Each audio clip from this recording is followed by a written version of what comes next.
Bonjour à tous, je suis vraiment ravie aujourd'hui de pouvoir avoir ce temps d'échange avec vous pour présenter le diplôme universitaire en cybercriminalité que nous proposons à l'université Bordeaux-Montaigne.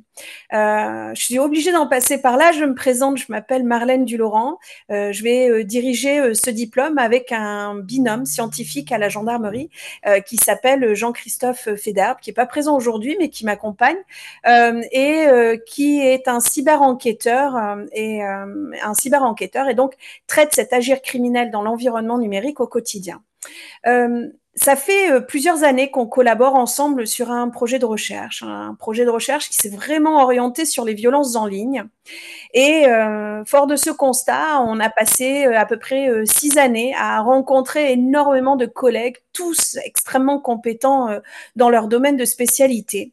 Et quand on regarde un petit peu l'offre de formation qui est proposée dans les universités françaises, on se rend compte que la criminologie, et encore plus la cybercriminologie, qui est vraiment une thématique très émergente, sont assez peu représentées. Souvent, la cybercriminologie, ou en tout cas la criminologie, elle est abordée par un aspect très technique. Donc, si vous êtes ingénieur de formation, eh bien, on va vous expliquer comment est-ce qu'on peut pallier une cyberattaque. Il vous faut maîtriser des aspects techniques bien souvent qui sont assez peu accessibles. Je dois le reconnaître. Et puis, quand on regarde les autres offres de formation, soit elles sont spécialisées en droit pénal, ou alors elles ont une approche profondément ancrée en psychologie, mais sur des thématiques bien particulières en victimologie. Nous, quand on a fait notre projet de recherche avec mon collègue gendarme, on s'est rendu compte qu'il y avait plein de thématiques qui étaient vraiment passionnantes, qui pouvaient aussi bien toucher à divers domaines, que ça soit la radicalisation, que ça soit les violences en ligne, que ça soit le crime organisé, qu'on avait rencontré des collègues qui étaient passionnants dans le domaine et qui n'étaient pas forcément spécialisés en droit ou en psychologie. En effet, on a rencontré des collègues qui sont spécialisés en sciences forensiques, on a rencontré des collègues qui sont spécialisés, qui sont des linguistes, on a rencontré des collègues sociologues, des collègues communicants, et on s'est dit que ce serait vraiment dommage de pas regarder un petit peu ces phénomènes de criminalité en ligne sans prendre en compte d'autres aspects, d'autres thématiques, d'autres regards profondément ancrés en sciences humaines et sociales. On avait un partenariat depuis plusieurs années avec le FPP, on collaborait de manière assez étroite sur des thématiques bien particulières de violences en ligne et on s'est dit qu'il y avait quand même là une belle opportunité de pouvoir à un moment donné s'inscrire dans une autre dynamique et si la criminologie n'est pas un champ disciplinaire reconnu en France, en tout cas on pouvait proposer une nouvelle spécialité qui était celle de la criminologie mais dans l'environnement cyber. On a regardé tous les travaux scientifiques que l'on avait fait avec mon collègue gendarme et on s'est dit qu'on pouvait structurer une offre de un peu plus de 110 heures, 115 heures exactement, qui pouvait permettre de découvrir différemment les phénomènes criminogènes en ligne. On a choisi de poser 8 modules qui vont se structurer autour de un module dispensé chaque mois. Et ça va se passer de cette manière-là. Ce sont 2 jours consécutifs, de novembre à juin, 2 jours consécutifs à l'université Bordeaux-Montaigne pour avoir de manière très condensée sur entre 12 et puis 18 heures. 2 jours de formation où on va aborder différentes thématiques. On va aborder une première thématique qui est celle de l'enquête au cœur de la cybercriminalité. On va essayer de comprendre un petit peu comment les nouvelles technologies ont transformé le crime et puis ont amené de nouveaux acteurs, que ça soit l'ANSSI, que ça soit les hackers, que ça soit les services régaliens. Il y a eu de nouveaux acteurs et puis il y a eu également de nouveaux lieux virtuels criminogènes. Donc, on va essayer un petit peu de situer dans ce premier module quels sont les risques et puis les enjeux de ces phénomènes cyber. On a un autre module qui vise à appréhender ce que sont les recherches en source ouverte et essayer de comprendre en fait que 85% du renseignement criminel, du renseignement judiciaire, eh bien on peut le trouver en ligne. Donc on va essayer d'aller découvrir sur de la pratique comment est-ce que l'on procède, ce qui peut être riche à un moment donné si vous êtes un magistrat, si vous êtes un avocat ou même si vous accompagnez en tant qu'expert judiciaire des victimes pour essayer de collecter de la donnée pour asseoir vos dossiers, vos instructions. On va essayer de voir quels sont les acteurs, quelles sont les applications concrètes et puis également quelles limites éthiques et en termes de régulation est-ce que cela peut soulever. On a un troisième module qui est celui de la radicalisation en ligne et puis on va essayer d'aller comprendre un petit peu quels sont ces discours de désinformation, ces discours de mésinformation, puis les différentes formes de radicalisation que l'on peut être amené à rencontrer dans sa pratique professionnelle, qu'elle soit religieuse, qu'elle soit nationaliste, qu'elle soit terroriste. Il y a une multiplicité de radicalisations qui peuvent être également étudiées. Il y a un module ensuite que l'on va aborder qui est celui de l'ingénierie sociale et essayer de comprendre quels sont les biais cognitifs qui peuvent nous conduire à prendre les mauvaises décisions lorsque l'on est confronté typiquement à une cyberattaque. Et puis derrière, on va essayer de saisir également en termes d'hygiène informatique comment est-ce que l'on peut améliorer ces risques auxquels on peut se surexposer parfois. On va avoir un module également sur les violences en ligne, une focale bien particulière sur le cyberharcèlement, mais également sur les atteintes sexuelles sur mineurs. On va avoir un autre module sur le crime organisé en ligne et puis on va essayer de restructurer tout cela par rapport à des enjeux géopolitiques et essayer de comprendre quels sont les phénomènes de réseau. On va même avoir des intervenants qui sont profondément ancrés dans ces pratiques de renseignement criminel qui vont venir nous exposer un peu quelles sont leurs pratiques au quotidien, les affaires judiciaires, les affaires criminelles sur lesquelles ils ont pu travailler et comment les types d'organisations criminelles en ligne peuvent faire émerger de nouveaux phénomènes de violence. On va avoir également un module dont je suis très très fière qui est celui de la gestion de la crise cyber. Si on va expliquer dans un premier temps comment est-ce qu'on peut anticiper une crise cyber au sein d'une structure, d'une organisation, comment est-ce qu'on peut concevoir une stratégie de communication en réponse à cette crise. Surtout, ce que l'on va travailler, c'est la manière dont on peut accompagner les gens qui en sont victimes et l'organisation, certes technique, mais surtout avant tout humaine, que l'on peut valoriser pour essayer de minimiser ou en tout cas d'apaiser les violences qui peuvent être subies par les victimes. Et puis enfin, on a un dernier module qui vise à valoriser tous les travaux scientifiques que vous allez proposer dans ce diplôme universitaire. Une forme de colloque scientifique qui va nous permettre d'alimenter également une revue scientifique en ligne.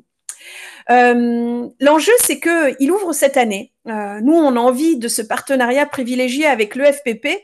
C'est pour ça que on s'est dit qu'il serait dommage que les apprenants de l'EFPP, qui souvent peuvent être très intéressés par ces phénomènes de criminalité en ligne, ne puissent pas y avoir accès.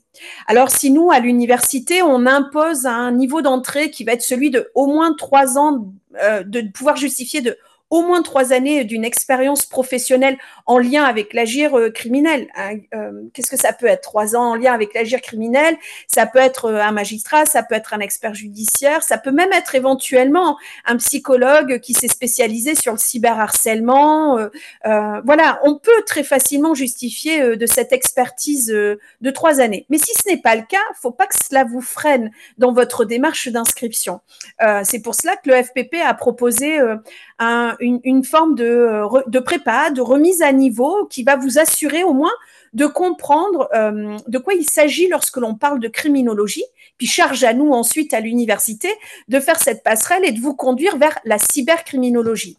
Donc, si vous n'avez pas 3 années d'expérience en lien avec l'agir criminel, mais que pourtant c'est une thématique qui vous intéresse, il ne faut surtout pas que ça vous freine. Faites la préparation avec le FPP sur 2 mois en septembre et octobre, et de suite en novembre, vous pouvez embrayer avec nous sur le diplôme universitaire. L'intérêt de ce diplôme universitaire, c'est que c'est le premier en France qui est proposé en sciences humaines et sociales. Donc, vous allez avoir un diplôme universitaire de l'université Bordeaux-Montaigne qui pourra attester, voilà, de cette spécialité que vous pourrez ensuite valoriser dans votre pratique professionnelle. Vous ouvrez un cabinet, vous pouvez attester de cette compétence supplémentaire, de cette spécialité. Mais vous pouvez être un élu politique, vous pouvez être un magistrat, et puis vous pouvez simplement pour le plaisir de vous intéresser à ces nouvelles formes de criminalité y prétendre. Donc il ne faut surtout pas vous freiner. En revanche, c'est vrai que la souplesse que peut avoir le FPP dans l'accompagnement au quotidien qu'ils peuvent faire avec vous est pas forcément le même qu'à l'université. Nous, à l'université, on est beaucoup plus contraints administrativement.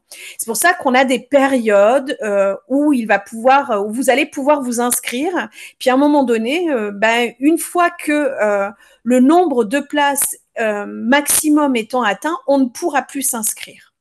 Alors, première chose, les inscriptions, elles se font en ce moment. Et nous avons jusqu'à fin juillet pour valider les dernières inscriptions. Le FPP a tout mis en ligne. Vous redirige vers la plateforme à l'université dans laquelle vous devez impérativement constituer votre dossier. Il y a des pièces justificatives à fournir très classiques qui sont celles d'une pièce d'identité, qui sont celles de l'attestation de l'EFPP, comme quoi vous suivez bien la prépa si jamais vous ne pouvez pas justifier 3 années d'expérience en lien avec l'agir criminel. Alors, ça peut vous sembler un peu surprenant parce que les inscriptions à la faculté vont se terminer avant que la préparation, que la prépa de l'EFPP n'ait lieu. Mais c'est pas du tout antinomique. Au contraire, nous, à partir du moment où vous avez cette attestation de l'EFPP, vous pouvez déposer votre inscription à l'université.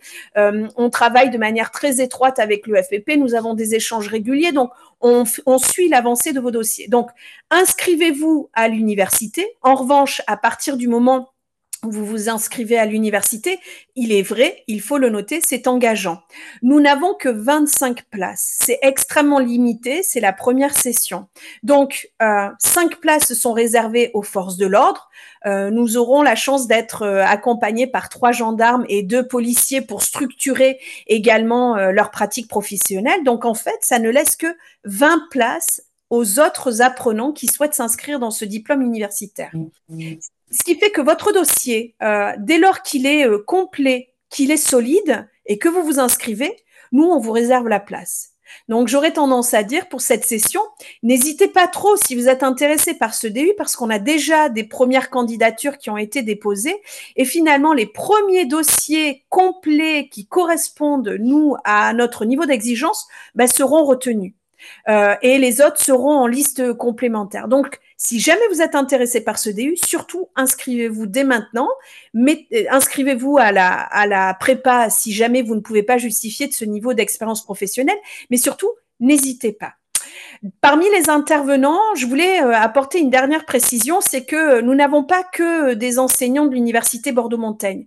Bien au contraire, on a essayé de diversifier les approches. Donc, vous allez avoir des universitaires, puisqu'il s'agit d'un diplôme universitaire, bien évidemment. Donc, vous allez avoir des attentes académiques auxquelles nous allons répondre en faisant intervenir des professeurs de l'université de Québec à Trois-Rivières, des professeurs de l'université de Lausanne, des professeurs de l'université de Mons, partout où nous avons des départements de criminologie extrêmement structurés. Il n'y a qu'en France où on n'a pas encore ce champ disciplinaire existant. Mais que ça soit en Belgique, en Suisse, au Canada, nous avons des pairs qui sont extrêmement compétents et qui justement vont venir nous rejoindre dans l'équipe pédagogique. Donc parfois, vous serez peut-être un peu surpris, mais il y aura des accents chantants qui ne nous sont pas familiers, qui viendront nous accompagner dans nos cours. Mais nous avons également des collègues d'Interpol qui vont intervenir, des collègues gendarmes, nous avons des collègues policiers également qui seront présents. Et puis, nous avons le tissu associatif très investi, notamment, je pense, par exemple, en termes de radicalisation, qui viendront nous accompagner pour nous expliquer quelles sont les pratiques discrétionnaires auxquelles ils sont soumises, mais pour autant extrêmement efficaces et partageront leur expérience au quotidien. Donc, une équipe pluridisciplinaire, une équipe internationale, des inscriptions qui ont lieu maintenant et surtout une collaboration avec le FPP qui vous offre une passerelle directe pour venir nous rejoindre. Toutes les informations sont laissées sur le site de l'EFPP, mais n'hésitez pas, il y a également un secrétariat à l'université qui est celui de la formation continue, qui peut vous faire établir des devis, qui peut vous accompagner dans